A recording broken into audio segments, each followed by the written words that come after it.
बच्चों, आज हम क्लास 9 के चैप्टर 7 जीवों में विविधता डाइवर्सिटी इन लिविंग ऑर्गेनिज्म के अंतर्गत जानेंगे कि विभिन्नता क्या है,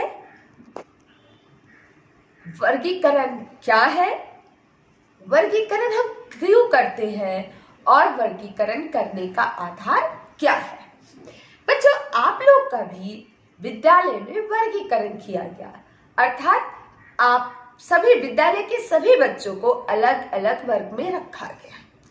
क्या आप सोचे कि आपको इस अलग अलग वर्ग में रखा क्यों गया? अगर आप 9th वर्ग में है, 9th क्लास में है, तो क्या कारण है क्यों आपको 9th में रखा गया? तो पहला तो आप देखे होंगे कि 9th के सभी बच्चों के बीच कुछ समानताएं हैं। जैसे कि मैं बता रही हूँ, पहला समानता है कि सभी बच्चे 8वीं कक्षा पास करके आए होंगे। दूसरी समानता कि जितने भी क्लास 9 के बच्चे हैं सभी लोगों का उम्र करीब करीब एक जैसा होगा। तीसरा समानता, सभी लोगों की जो लर्निंग लेवल है, सीखने की जो क्षमताएं हैं, वो करीब करीब समान होंगी, इसलिए आपको 9th में रखा गया। 10 और कुछ बच्चों को 10th में क्यों रखा गया? जो 9th पास किए उन्हें 10th में रखा गया, और जिनका उम्र 9th से थोड़ा ज्यादा था वो 10th में गए। तो इस तरह से हम क्या देखते हैं कि समानता और असमानता के आधार पर अलग अलग समूह में रखना ही क्या कहलाता है? वर्गीकरण। अब हम आते हैं अपने जीव जगत के बारे में। आप देख रहे हैं कि हमारे जीव जगत में बहुत सारी विभिन्नताएं पाई जाती है। अगर हम एक माइक्रोस्कोपिक ऑर्गेनिज्म बैक्टीरिया की बात करें, जिसको हम आंख से भी नहीं देख सकते, वो मौजूद है इस पृथ्वी पर, तो उसी तरह से एक बड़ा व्हेल, 30 मीटर का व्हेल मछली भी मौजूद है। हमारे रेडवुड का पेड़ जो 100 मीटर ऊंचा भी पौधा मौजूद है। यानी छोटे से छोटे जीव जंतु है से लेकर बड़े से बड़े जीव जंतु भी इस पृथ्वी पर मौजूद है। उसी तरह से अगर हम जीवन काल की बात करें, कुछ कीट पतंग जिनका जीवन काल 1 या 2 दिन है, तो कुछ जो पेड़ पौधे जैसे चीड़ का पेड़ हजारों वर्ष उसका जीवन काल है। कुछ पेड़ पौधे अपने भोजन अपना खुद बनाते हैं, कुछ पेड़ पौधे अपना भोजन दूसरे पर निर्भर कर लेते हैं। इस तरह से बहुत सारे जीव हैं, सबका रहन सहन, सबका आचार व्यवहार, सब में बहुत सारी विभिन्नताएं मौजूद है। और अगर हम सभी जीवों के बारे में अध्ययन करना शुरू करें तो क्या यह संभव है? बिल्कुल नहीं, क्योंकि इस पृथ्वी पर इतने सारे जीव हैं, उनका अगर हम अध्ययन करना शुरू करें तो संभव इस जन्म में संभव नहीं है। इसलिए क्या किया जाता है?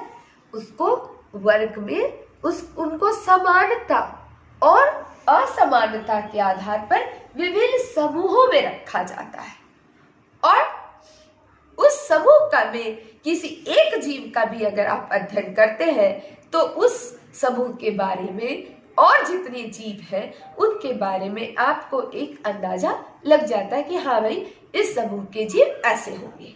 जैसे अगर मैं कह रही हूं कि लिप्टिक एक पक्षी है, तो आप अगर मैं बस इतना कह दूं कि हाँ लिप्टिक एक पक्षी वर्ग का जीव है, तो आपके दिमाग में जरूर आएगा कि वो जरूर उड़ता होगा। हालांकि ये लिप्टिक कोई पक्षी ही नहीं है, मैं यूं ही बता रही थी। लेकिन जहां पर हमने बता दिया कि ये पक्षी वर्ग का है, तो आपके ध्यान में एक उसका एक आरेख खींच गया कि भाई ये जरूर उड़ता होगा, वो इस तरह से होगा, छोटा सा जीव होगा, उड़ता होगा इस तरह से। तो यही फायदा है जीव जगत का वर्गीकरण करने से, कि अगर हम किसी भी एक वर्ग के, एक समूह के एक जीव का अध्ययन कर लेते हैं तो उस समूह के सभी जीवों के बारे में बहुत हद तक हमें जानकारी प्राप्त हो जाती है। तो अब हम चलते हैं कि हमारे वर्गीकरण का आधार क्या होगा। का आधार वर्गीकरण का कार्य सबसे पहले हमारे वैज्ञानिक अरस्तु ने किया था। अरस्तु ने निवास स्थान के आधार पर जीव को 3 प्रकार में वर्गीकृत किया था। पहला जलीय, दूसरा स्थलीय जीव और तीसरा वायवीय मतलब उड़ने वाले जीव। लेकिन यह देखा गया कि ये जो अगर जलीय जीव है तो जलीय जीव में शार्क भी है, व्हेल भी है, शैवाल भी है। लेकिन उन तीनों जीव में शैवाल, शार्क और व्हेल में बहुत अंतर है। तब ये आधार को उचित नहीं माना गया और बाद में यह देखा गया कि कुछ विशिष्ट अभिलक्षण को के आधार पर वर्गीकरण किया जाए और फिर उस वर्गीकरण को फिर उपसमूह में वर्गीकृत किया जाए। अब हम चलते हैं कि जीव जंतु को हम लोग किन किन मौलिक लक्षणों के आधार पर वर्गीकृत करेंगे।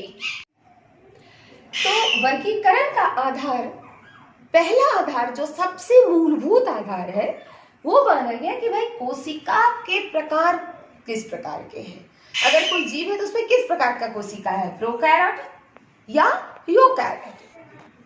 तो ये सबसे मूलभूत आधार है वर्गीकरण का। दूसरा, शारीरिक संरचना। उस जीव की शारीरिक संरचना कोशिका स्तर की है या कोशिका किसी कार्य को करने के लिए एक विशेष ये बनाए उत्तक स्तर का। तीसरा जो वर्गीकरण का आधार है कि कोई जीव प्रकाश संश्लेषण करता है या नहीं करता। जो प्रकाश संश्लेषण करता है उसे अलग वर्ग में, जो प्रकाश संश्लेषण नहीं करता है उसे अलग वर्ग में। फोर्थ वन कि पोषण की विधि क्या है, स्वपोषी है, विषमपोषी है। अगर विषमपोषी जीव है तो उनके पोषण की विधि क्या है, परजीवी है, मृत जीवी है। तो ये एक आधार माना गया। और अंत में आधार माना गया कि जीव अपने किसी विशेष कार्य को करने के लिए कोई अंग विकसित किया गया। जैसे उसमें श्वसन के लिए विकसित अंग कौन से हैं। जैसे किसी जीव में श्वसन जो है वो गिल्स से होता है, किसी जीव में फेफड़े से होता है। उसी तरह उत्सर्जन के लिए जो अंग है वो अलग अलग विकसित किए गए हैं। ये सब कुछ आधार है जिस आधार पर जीवों का वर्गीकरण किया गया है। अब हम देखेंगे कि वर्गीकरण और जैव विकास में क्या संबंध है।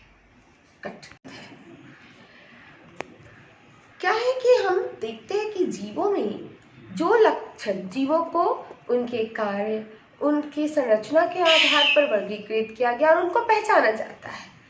और जो लक्षण पहले दिखाई देते हैं उनको हम मूलभूत लक्षण कहते हैं।